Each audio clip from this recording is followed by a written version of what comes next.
Students, last video में हमने किया था यूज़ ऑफ डायमेंशनल इक्वेशन। इसमें हमने पहला यूज़ किया था जिससे कि हम सिस्टम ऑफ यूनिट को वन सिस्टम ऑफ यूनिट को अदर सिस्टम ऑफ यूनिट में कन्वर्ट करते हैं। और स्टूडेंट यहाँ पे हमारे पास second use of dimensional formula है to check the correctness of formula. तो स्टूडेंट ये जो हमारे पास फॉर्मूला है ये it is based on the principle of homogeneity of dimensions. Student, homogeneity का मतलब होता है समरूपता या फिर कह सकते हैं एक जैसा, समान। तो स्टूडेंट इसका मतलब ये है कि कोई भी मान लीजिए हमारे पास एक डायमेंशनल फॉर्मूला, मान लीजिए एक डायमेंशनल फॉर्मूला मैं लिख रहा हूँ जो हमने 9th क्लास में पढ़ा हुआ है, force equal to mass into acceleration. तो इसका मतलब ये है कि देखो, इक्वल टू का मतलब होता है कि लेफ्ट साइड और राइट साइड दोनों टर्म क्या होनी चाहिए, हर एस्पेक्ट्स में क्या होनी चाहिए, इक्वल होनी चाहिए। कहने का मतलब क्या है, लेफ्ट साइड का जो डायमेंशनल फॉर्मूला है और राइट साइड का डायमेंशनल फॉर्मूला क्या होना चाहिए, इक्वल होना चाहिए, सेम होना चाहिए। अगर इसी प्रॉपर्टी को हम बोलते हैं होमोजेनिटी ऑफ डायमेंशन। स्टूडेंट ये ऐसा इसलिए भी है क्योंकि हम कभी दो अलग अलग डायमेंशन वाले क्वांटिटीज़ को कभी ऐड या फिर सब्ट्रैक्ट नहीं कर सकते। जैसे कि अगर सोचो स्टूडेंट, आप ऐसा सोच सकते हो, मान लीजिए आपके पास दो कोई फिजिकल क्वांटिटीज़ है, जैसे कि मान लीजिए हमने कह दिया 1 किलोग्राम शुगर है। 1 किलोग्राम शुगर को क्या आप 1 मीटर ऑफ रोड के साथ क्या ऐड कर सकते हो? नहीं कर सकते। मतलब इसका सोचना भी क्या है, मीनिंगलेस है। कभी 1 किलोग्राम 1 मीटर के साथ ऐड ही नहीं हो सकती। 1 किलोग्राम 1 किलोग्राम के साथ ही ऐड होगा तभी वो 2 किलोग्राम होगा। 1 मीटर किसी मीटर के साथ ही ऐड या फिर सब्ट्रैक्ट होगा। तो स्टूडेंट यहाँ पे कहने का मतलब क्या है, अगर डायमेंशन और यूनिट क्या होने चाहिए, सेम होने चाहिए, तभी वो ऐड या फिर सब्ट्रैक्ट हो सकते हैं। सेम यही फॉर्मूला यहाँ पे भी क्या होगा, लागू होता है, अप्लाई होता है कि इक्वल टू के लेफ्ट साइड और राइट साइड दोनों तरफ जो डायमेंशनल फॉर्मूला होता है वो क्या होना चाहिए, सेम होना चाहिए। तो स्टूडेंट ये जो हमारे पास है इसकी एक डेफिनेशन भी है, according to this principle only that formula is correct in which the dimension of various terms on one side of the relation are equal to respective dimension of these term on the other side of relation। कहने का मतलब क्या है student, कोई एक हमारे पास formula है जिसमें लेफ्ट साइड में कोई भी फिजिकल क्वांटिटी है, जितनी भी टर्म्स है सभी का डायमेंशनल फॉर्मूला राइट साइड वाले टर्म्स के डायमेंशनल फॉर्मूले के क्या होना चाहिए, इक्वल होना चाहिए। तो उसी फॉर्मूले को हम क्या कह सकते हैं, करेक्ट कह सकते हैं। तो स्टूडेंट हम इसको एक एग्जांपल के थ्रू समझते हैं कि हम किसी फॉर्मूले को डायमेंशनली करेक्ट या फिर इनकरेक्ट कैसे कह सकते हैं। मान लीजिए हमारे पास यही फॉर्मूला है, force equals to mass into acceleration. हमें क्या करना है स्टूडेंट, इस फॉर्मूले को चेक करना है कि ये सही है या नहीं। तो स्टूडेंट इसके लिए हमें सबसे पहले सभी टर्म्स का डायमेंशनल फॉर्मूला पता होना चाहिए। जैसे कि हमें पता है, हमने लास्ट कुछ वीडियो में देखा था, इन सभी टर्म्स का डायमेंशनल फॉर्मूला चेक किया था। जो मास का डायमेंशनल फॉर्मूला होता है कैपिटल M, एक्सीलरेशन का डायमेंशनल फॉर्मूला होता है LT-2। स्टूडेंट मैं यहाँ पे इसको वैसे एक्चुअल में तो इसको इस तरीके से लिखा जाता है L0 T0, क्योंकि लेंथ और टाइम है नहीं। लेकिन जब हम कैलकुलेशन करते हैं तो शॉर्ट में हम उनको सिंपली ऐसा भी लिख सकते हैं, क्योंकि जब हम इनको मल्टीप्लाई करेंगे तो इनका कोई मीनिंग नहीं रहता, इसलिए हम इसको यहाँ पर स्किप भी कर सकते हैं इन केस ऑफ कैलकुलेशन। लेकिन जब हम फाइनल रिजल्ट लिखते हैं तब हम इस तरीके से उनको लिखना होता है। जैसे कि हमने ये सिर्फ इतना लिखा, लेकिन एक्चुअल में हमारा क्या होना चाहिए, M0 LT-2, ये इसका डायमेंशनल फॉर्मूला होना चाहिए। तो स्टूडेंट यहाँ पे मैं सिर्फ इन टर्म्स को ही यहाँ पे इसलिए यूज़ कर रहा हूँ क्योंकि कैलकुलेशन में सिर्फ इन्हीं का ही यूज़ होने वाला है। ओके, मास का हमने ये देखा था, एक्सीलरेशन का ये देखा था, और जो हमारे पास फोर्स था, फोर्स का जो डायमेंशनल फॉर्मूला होता है स्टूडेंट वो होता है MLT-2। तो स्टूडेंट हमें इनका बारे में पता होना चाहिए, तभी हम बता सकते हैं कि ये फॉर्मूला हमारा करेक्ट है या फिर इनकरेक्ट है। तो स्टूडेंट मान लीजिए हमारे पास क्या है, एक सबसे पहले हम इसको किस तरीके से करते हैं, लेफ्ट हैंड साइड लिखते हैं। लेफ्ट हैंड साइड का क्या कर देखना है, हमें फॉर्मूला देखना है। लेफ्ट हैंड साइड हमारे पास क्या है, फोर्स है, तो फोर्स का dimensional formula as we know the mL_t-2, equation number 1। और इसी तरीके से स्टूडेंट हमें क्या देखना है, right hand side. Right hand side में हमारे पास क्या है, मास इनटू एक्सीलरेशन। तो इसका डायमेंशनल फॉर्मूला स्टूडेंट हम चेक करेंगे कि मास का डायमेंशनल फॉर्मूला होता है m, एक्सीलरेशन का डायमेंशनल फॉर्मूला होता है L_t-2। तो स्टूडेंट यहाँ से हम देख सकते हैं मास इंटू दिस, तो मल्टीप्लाई करेंगे तो mL_t-2। तो स्टूडेंट यहाँ से हम देख सकते हैं कि लेफ्ट हैंड साइड में जो हमारे पास लेफ्ट हैंड साइड में जो फोर्स था, फोर्स का dimensional formula mL_t-2।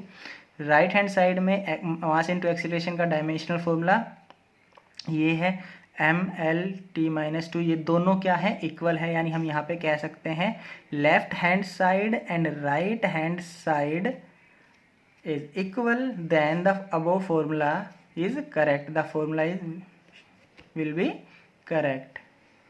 The formula will be correct. तो स्टूडेंट इस तरीके से हमें क्या करना है, कोई भी क्वेश्चंस को एक्सप्लेन करना है, इसको सोल्व करना है, लेफ्ट हैंड और राइट हैंड साइड इसको निकालना है।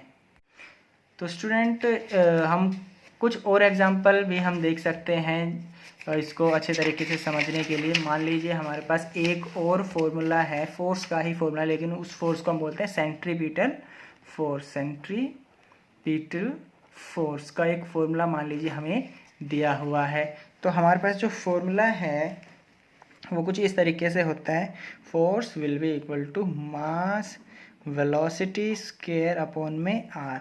स्टूडेंट इसका जनरल सा एक मीनिंग मैं आपको बता देता हूँ। ये होता क्या है कि जब कोई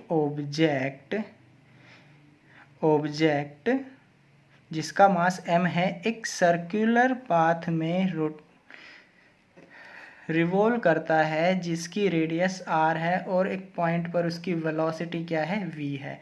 तो जब कोई ऑब्जेक्ट इस तरीके से सर्कुलर पाथ में मूव करता है तो उसको अंदर की तरफ यानी सेंटर की तरफ एक फोर्स लगता है, जिसको हम बोलते हैं सेंट्रीपिटल फोर्स। उसका फॉर्मूला उसके लिए ये फॉर्मूला दिया जाता है। तो स्टूडेंट हमें ये चेक करना है कि डायमेंशनली ये फॉर्मूला करेक्ट है या फिर इनकरेक्ट है।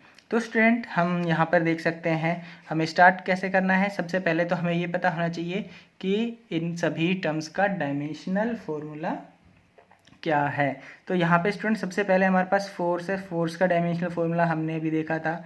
फोर्स का डायमेंशनल फॉर्मूला होता है mL_t-2। मास का डायमेंशनल फॉर्मूला स्टूडेंट्स होता है हमारे पास m।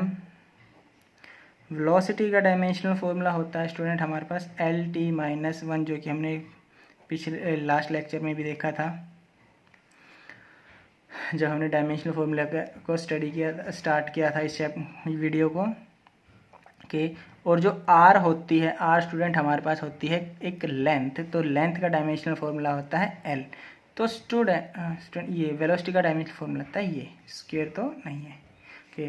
तो r हमारे पास r हुई लेंथ। तो स्टूडेंट अब हम इसको स्टार्ट करते हैं। हमारे पास क्या है, सबसे पहले हमें क्या करना है, लेफ्ट हैंड साइड को क्या करना है, ऑब्जर्व करना है। लेफ्ट हैंड साइड में स्टूडेंट क्या है हमारे पास, फोर्स, और फोर्स का डायमेंशनल फॉर्मूला होता है mL_t-2, इक्वेशन 1।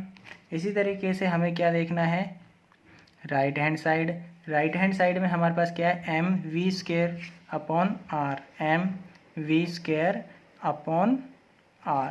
तो स्टूडेंट यहाँ पर m जो कि मास है, मास का डायमेंशनल फॉर्मूला m हुआ।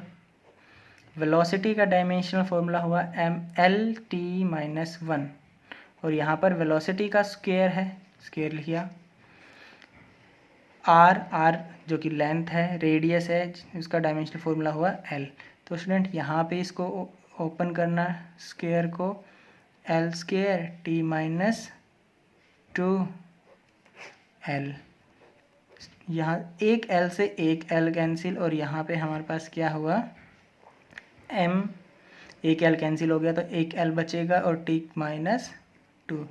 तो स्टूडेंट यहाँ पर देखिए कि जो लेफ्ट हैंड साइड और जो राइट हैंड साइड दोनों इक्वल है, तो यहाँ पर हम कह सकते हैं left hand side equals to right hand side.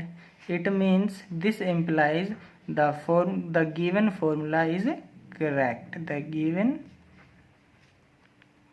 formula is correct. Student यहाँ पर हम एक और एग्जांपल देखते हैं जिसमें कुछ कांस्टेंट का भी यूज़ हुआ है। तो स्टूडेंट मान लीजिए हमारे पास एक क्वेश्चन दिया हुआ है, ये क्वेश्चन है कुछ इस तरीके से। क्वेश्चन को समझते हैं। यहाँ पे एक्चुअली ये जो फॉर्मूला है कुछ इस तरीके से है कि this is a time period of a simple pendulum. हमारे पास क्या होता है, एक पेंडुलम है, मान लीजिए पेंडुलम की जो ये लेंथ क्या दी हुई है, एल दी हुई है, जी यहाँ पे क्या है, एक्सीलरेशन ड्यू टू ग्रेविटी है, और टी क्या है, time period. Student time period का मतलब है कि जब ये पेंडुलम इस तरीके से ऑसिलेट करेगा तो मान लीजिए एक पोजीशन, एक अपनी साइकिल को कंप्लीट करने में कितना टाइम वो टाइम इंटरवल वहाँ पे यूज़ होता है, उस टाइम इंटरवल को हम कहते हैं time period of the pendulum. और ये साइकिल कितना होता है स्टूडेंट, मान लीजिए यहाँ से स्टार्ट कर रहा है, एक बार यहाँ पे गया, फिर वापस यहाँ पे जाने के बाद फिर इसी पोजीशन पे आ जाए, तो उस टाइम को हम क्या बोलते हैं, time period of the simple pendulum. तो स्टूडेंट यहाँ पे हम लिख सकते हैं टी क्या है, टाइम पीरियड है, एल है स्टूडेंट यहाँ पे लेंथ ऑफ सिंपल पेंडुलम,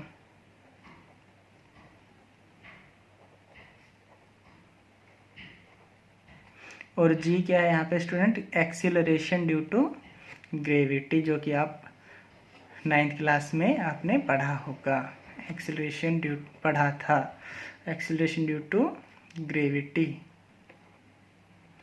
और यहाँ पे है 2 पाई, जो कि आपको पता है पाई क्या होता है, कांस्टेंट होता है स्टूडेंट। ये कांस्टेंट कैसा होता है, डायमेंशनल लेस कांस्टेंट होता है, जो कि हमने लास्ट वीडियो में भी देखा था। तो स्टूडेंट यहाँ पे हम इसको देखना है कि ये हमारे पास जो फॉर्मूला है डायमेंशनली करेक्ट है या नहीं।